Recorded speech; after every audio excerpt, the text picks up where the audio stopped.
সোনামুড়া থানায় নথিভুক্ত হারিয়ে যাওয়া মোট 12টি স্মার্ট মোবাইল ফোন ডিজিটাল প্রযুক্তির সহায়তায় সফলভাবে উদ্ধার করেছে সোনামুড়া থানার পুলিশ। উদ্ধার হওয়া মোবাইল ফোনগুলোর মধ্যে দুটি ফোন রাজ্যের বাইরে উত্তরপ্রদেশ ও আসাম থেকে উদ্ধার করা হয়েছে, যা পুলিশের প্রযুক্তি নির্ভর তদন্তের সাফল্যকে আরো একবার তুলে ধরেছে। শুক্রবার সোনামুড়া থানা প্রাঙ্গণে এক অনুষ্ঠানের মাধ্যমে সমস্ত আইনি প্রক্রিয়া সম্পন্ন করে উদ্ধার হওয়া মোবাইল ফোনগুলো প্রকৃত মালিকদের হাতে আনুষ্ঠানিকভাবে তুলে দেওয়া হয়। এই সময় উপস্থিত ছিলেন সোনামুড়া মহকুমা পুলিশ আধিকারিক সহ থানার অন্যান্য পুলিশ আধিকারিকরা। নিজেদের হারিয়ে যাওয়া মোবাইল ফোনগুলি ফিরে পেয়ে স্বাভাবিকভাবেই খুশি মালিকরা। পুলিশকে ধন্যবাদ জানিয়ে তারা প্রযুক্তি নির্ভর এই উদ্যোগের প্রশংসা করেন।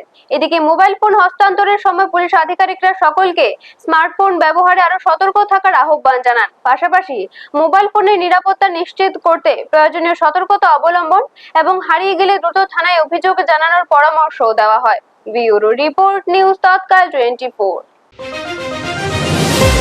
সোনামুড়া থানায় নথিভুক্ত হয়েছে এরকম মোট 12টি হারিয়ে যাওয়া স্মার্ট মোবাইল ফোন উদ্ধার করা হয়েছে ডিজিটাল টেকনোলজি ব্যবহার করে।